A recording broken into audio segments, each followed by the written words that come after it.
ଦିନେ ଗୋटे ଗାଈଟିଏ ଚରୁ ଚରୁ ବଣ ଭିତରକୁ ପଶିଗଲା।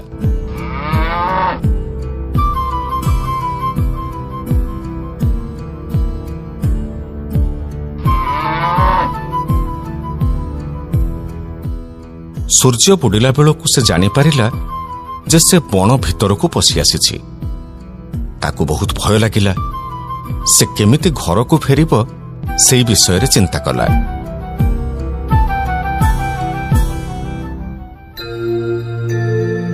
କିନ୍ତୁ ତାକୁ କିଛି ବୁଦ୍ଧିବାଟ ଦିଶିଲାନି। ସେ ଚାଲି ଚାଲି ଯାଇ ଗୋटे ଗୁମ୍ଫା ପାଖରେ ପହଞ୍ଚିଲା।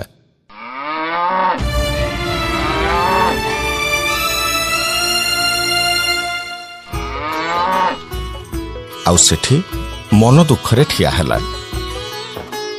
ଏତିକି ବେଳେ ସେଠି ଗୋଟିଏ ସିଂହ ଆସି ପହଞ୍ଚିଲା।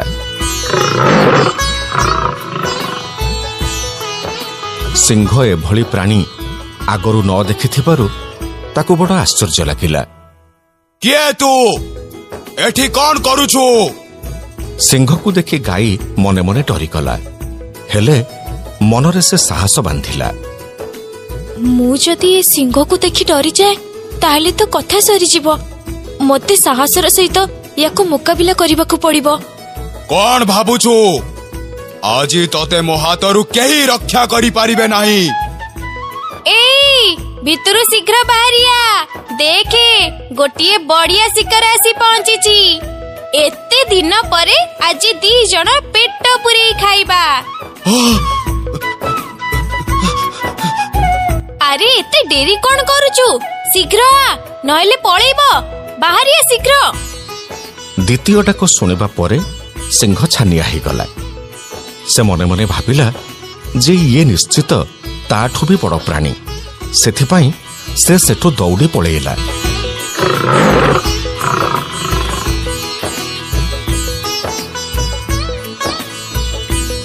ଗାଈଟି ଶାନ୍ତିରେ ନିଶ୍ୱାସ ମାରିଲା। ହେ ପ୍ରଭୁ, ମୋତେ ବଞ୍ଚେଇ ଦେଲ।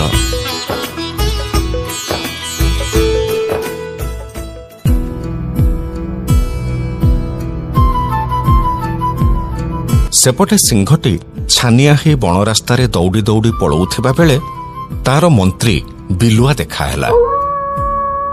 କଣ ହେଲା ମହାରାଜ? ଆପଣ ଏମିତି ଅଣନିଶ୍ୱାସୀ ହେଇ ଦୌଡୁଛନ୍ତି, କଣ ହେଇଛି? ସିଂହ ମହାରାଜ ଦ୍ୱନ୍ଦ୍ୱରେ ପଡ଼ିଲେ ଯେ ସେ ବିଲୁଆକୁ କଥାଟା ଖୋଲିକି କହିବେ କି ନାହିଁ। ପରେ ଚିନ୍ତା କଲେ ସତରେ ଯଦି ଗୋଟେ ନୂଆ ପ୍ରାଣୀ କିଏ ବଣରେ ପହଞ୍ଚିଥିବ ତାହେଲେ ନା ନା, ସତ କଥା କହିଦେବାକୁ ପଡ଼ିବ। ଯଦି ମୁଁ କଥା ଲୁଚାଏ ଆଗକୁ ଅସୁବିଧା ହବ। ଜାଣିଛ ମନ୍ତ୍ରୀବର, ଆମର ଏ ବଣ ପ୍ରଦେଶକୁ ଗୋଟେ ନୂଆ ପ୍ରାଣୀ ଆସିଛି। ବିଶାଳକାୟ ପ୍ରାଣୀ। କୋଉ ପ୍ରାଣୀ କଥା କହୁଛନ୍ତି ମହାରାଜ? ଆରେ ସେ ଗୁମ୍ଫା ପାଖରେ ଗୋଟେ ବହୁତ ବଡ଼ ପ୍ରାଣୀ ଠିଆ ହେଇଛି। ଦେଖିଛ ନା ତାକୁ? ଆପଣ ତା କଥା କହୁଛନ୍ତି? ଆପଣ ତାହେଲେ ଭଲରେ କିଛି ଜାଣିନାହାନ୍ତି। ମାନେ କଣ କହିବାକୁ ଚାହୁଁଛ ତମେ? ମହାରାଜ, ମତେ କ୍ଷମା କରନ୍ତୁ, ହେଲେ ସେ ଆପଣଙ୍କଠୁ ଜମା ବଡ଼ ପ୍ରାଣୀ ନୁହଁ। ଆପଣ ଏବେ ଚାଲନ୍ତୁ ମୋ ସାଙ୍ଗରେ। ମୋ ଆଖି ଆଗରେ ଆପଣ ତାକୁ ଶିକାର କରି ଖାଇବେ। ନାଇଁ ନାଇଁ, ତାକୁ ଦେଖିଲେ ବହୁତ ଡର ଲାଗୁଛି। ସେ ଯୋଉ କଥା କହୁଛି ହୁଏତ ତା କରିପାରେ। କିଛି ହବନି ମହାରାଜ, ଆପଣଙ୍କର କୌଣସି କ୍ଷତି ହବନି। ଆପଣ ଚାଲନ୍ତୁ ମୋ ସାଙ୍ଗରେ। ବିଲୁଆ ତା ଚତୁର କଥାରେ ସିଂହକୁ ବୁଝେଇ ତାକୁ ସାଙ୍ଗରେ ନେଇ ଚାଲିଲା ଗାଈ ପାଖକୁ।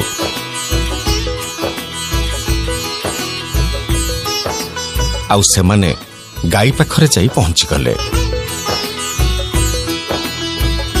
ହେ ପ୍ରଭୁ, ଏ ସିଂହଟା ପୁଣି ଆସିଲା। ତା ସାଙ୍ଗରେ ପୁଣି ବିଲୁଆଟିଏ ବି ଅଛି। ଠିକ ଅଛି, ବିପଦ ବେଳେ ଧୈର୍ଯ୍ୟ ହରା ହେଲେ ଚଳିବନି।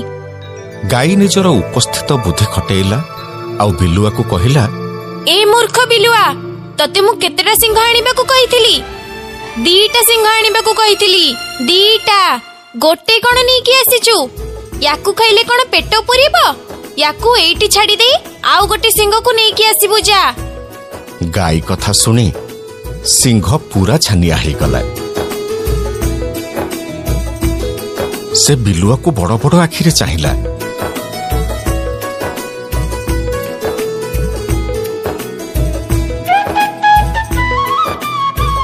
ଆଉ ସେଠୁ ଦୌଡ଼ିବାକୁ ଲାଗିଲା। ରୁହନ୍ତୁ ମହାରାଜ, ରୁହନ୍ତୁ ରୁହନ୍ତୁ ମହାରାଜ, ମୋ କଥା ଶୁଣନ୍ତୁ, ମୋ କଥା ଟିକେ ଶୁଣନ୍ତୁ ମହାରାଜ। ତୁ ଆ, ତତେ ଦଉଛି ପାନେ।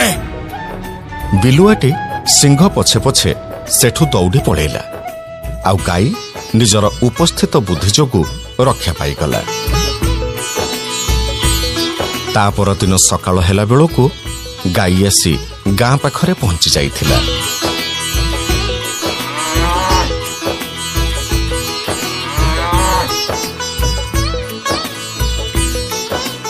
ଆଉ ବଣ ଭିତରେ ସିଂହ ବିଲୁଆକୁ ମାରି ଖାଉଥିଲା। ସତରେ ବିଲୁଆ ପାଇଲା ପାନେ।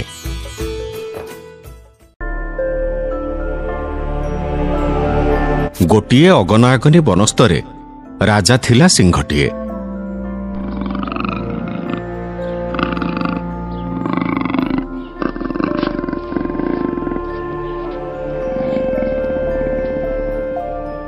ହାତୀ, ଗଧ, ବାଘ, ହରିଣ, ଠେକୁଆ, ମୂଷା ଇତ୍ୟାଦି ପ୍ରାଣୀ ତାର ପ୍ରଜା ଥିଲେ।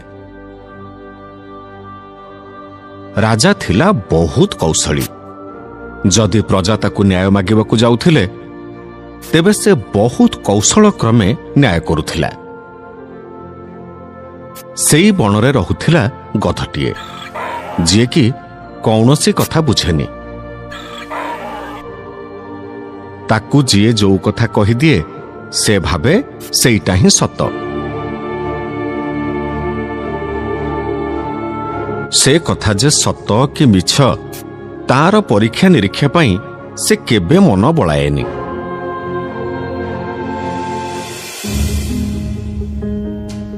ବଣରେ ରହୁଥିବା ବାଘମାମୁର କଥା ଥିଲା ନିଆରା। ସେ ଯାହା ସତ ତାକୁ ହିଁ ଗ୍ରହଣ କରୁଥିଲା।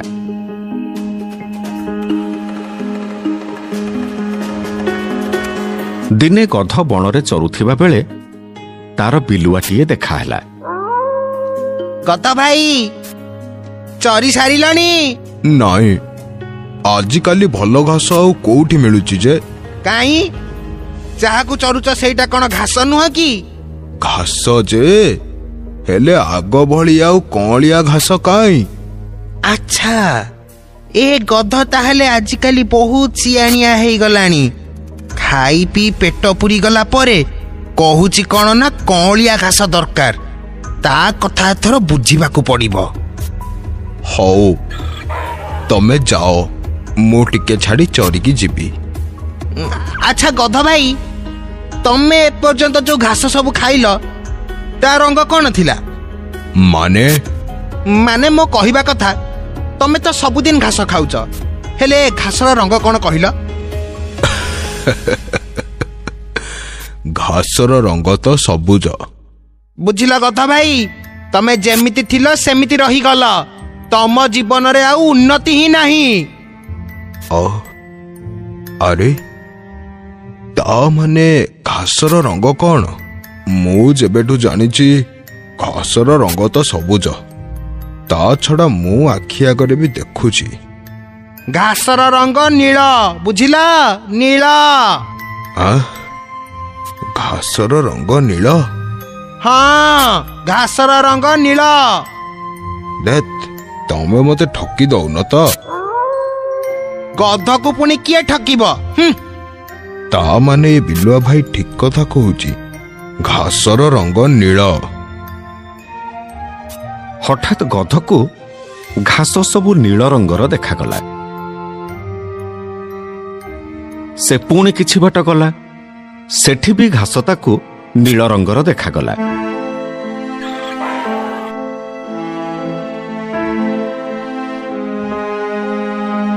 ଆଉ କିଛି ବାଟ ଗଲା ପରେ ସେ ପୁଣି ଘାସକୁ ଦେଖିଲା, ତଥାପି ତାକୁ ନୀଳ ରଙ୍ଗର ଦେଖାଗଲା।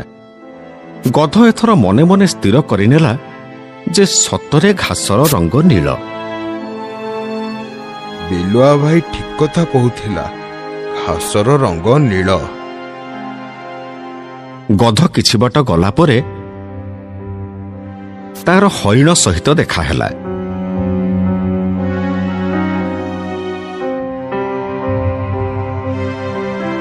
ସେ ହରିଣକୁ ପଚାରିଲା, ହରିଣ ଭାଇ, ଘାସର ରଙ୍ଗ କଣ? ଘାସ ସବୁଦିନେ ଖାଉଛୁ, ଘାସ ରଙ୍ଗ କଣ ଆଜି ଯାଏ ଜାଣିନୁ? ବାଃ, ଘାସର ରଙ୍ଗ କଣ ତୁ ବି ଆଜି ଯାଏ ଜାଣିନୁ? ମାନେ ମାନେ ଘାସର ରଙ୍ଗ ହେଲା ନୀଳ। ପାଗଳ ନା କଣ?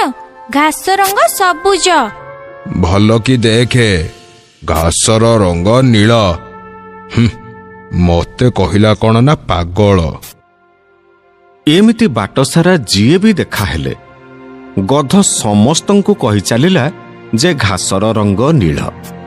ଶେଷରେ ବାଟରେ ଆସୁଥିବା ଗୋଟିଏ ବାଘ ସାଙ୍ଗରେ ତାର ଦେଖାହେଲା। ତା ସାଙ୍ଗରେ ବି ସମାନ କଥାକୁ ନେଇ ଗଧର ଯୁକ୍ତିତର୍କ ଆରମ୍ଭ ହେଲା। ଆରେ ତୁ ତ ମୂର୍ଖ, ନହେଲେ ଘାସର ରଙ୍ଗ ନୀଳ ବୋଲି କେମିତି କହୁଛୁ? ଘାସର ରଙ୍ଗ ସବୁଜ। ତମେ କିଛି ଜାଣିନ, ଘାସର ରଙ୍ଗ ନୀଳ।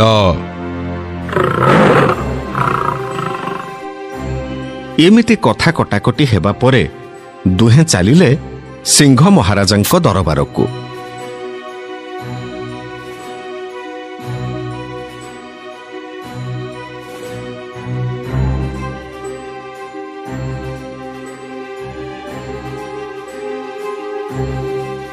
ସିଂହ ମହାରାଜ ଦୁହିଁଙ୍କ କଥା ଶୁଣି ଏକ ଅଦ୍ଭୁତ ନ୍ୟାୟ କଲେ। ମହାରାଜ, ଆପଣ କୁହନ୍ତୁ, ଘାସର ରଙ୍ଗ କଣ? ଘାସର ରଙ୍ଗ କଣ ମାନେ? ଆରେ ଗଧ ମୁଣ୍ଡରେ କିଏ ଗୋଟେ ଏଭଳି କଥା ପୂରେଇ ଦେଇଛି, ଇଏ ଆଉ ବୁଝିବନି। କଣ ମହାରାଜ, ସତ କଥା କୁହନ୍ତୁ, ଘାସର ରଙ୍ଗ ନୀଳ ନା ସବୁଜ? ହଁ, ଘାସର ରଙ୍ଗ ନୀଳ ତ। ମହାରାଜ, ଏ ବାଘ ମୋ ସାଙ୍ଗରେ ବହୁତ ସମୟରୁ ଯୁକ୍ତି କରୁଛି, କହୁଛି ଘାସର ରଙ୍ଗ ସବୁଜ। ନା, ତମେ ଠିକ କହିଛ, ଘାସର ରଙ୍ଗ ନୀଳ। ମହାରାଜ, ଆପଣଙ୍କ କଥାକୁ ମିଛ ବୋଲି କହୁଥିବା ଏ ବାଘର କଣ ହବ? ବାଘକୁ ଏ ବଣରୁ ବିଦା କରାଯିବ। ମହାରାଜ, ବାଘକୁ ଏ ବଣରୁ ବିଦା କରାଯାଉ। ଗଧ ହସି ହସି ସିଂହ ମହାରାଜଙ୍କ ଦରବାରରୁ ଚାଲିଗଲା।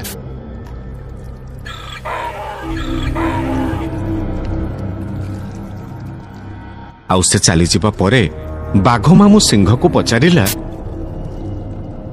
ଘାସ କଣ ସତରେ ନୀଳ? ଘାସର ରଙ୍ଗ କେବେ ନୀଳ ହେଲାଣି ନା ହବ? ଘାସର ରଙ୍ଗ ତ ସବୁଜ। ତାହେଲେ ଆପଣ ଗଧକୁ ଏମିତି କାହିଁକି କହିଲେ? ତମେ ଭୁଲ କହିଥିଲ ବୋଲି ନୁହଁ, ମୂର୍ଖ ସାଙ୍ଗରେ ଯୁକ୍ତି କରୁଥିଲ ବୋଲି। ତମେ କାହା ସାଙ୍ଗରେ ଯୁକ୍ତି କରୁଥିଲ ବାଘ ମାମୁଁ? ଗୋଟେ ଗଧ ସାଙ୍ଗରେ? ଆରେ ସେ କିଛି ବୁଝିପାରେନି ବୋଲି ତ ସେ ଗଧ। ତେଣୁ ତମକୁ କଳା ପାଣି ପାର ନୁହଁ, ତମକୁ ଫାଶୀ ଦଣ୍ଡ ମିଳିବା ଦରକାର। ଏକଥା ଶୁଣିବା ପରେ ବାଘର ହେଜ ପଶିଲା। ସେ ଚିନ୍ତା କଲା, ସତରେ ତ ସେ କାହା ସହ ଯୁକ୍ତି କରୁଥିଲା? ଗୋଟାଏ ଗଧ ସାଙ୍ଗରେ। ଶେଷରେ ବାଘ କାନ ମୁଣ୍ଡା ଆଉଁସି ବଣ ଛାଡି ଗଲା। ସତରେ ମୂର୍ଖ ସାଙ୍ଗରେ ଯୁକ୍ତି କରିବା ଠାରୁ ବଡ଼ ମୂର୍ଖାମି ଆଉ କିଛି ନାହିଁ।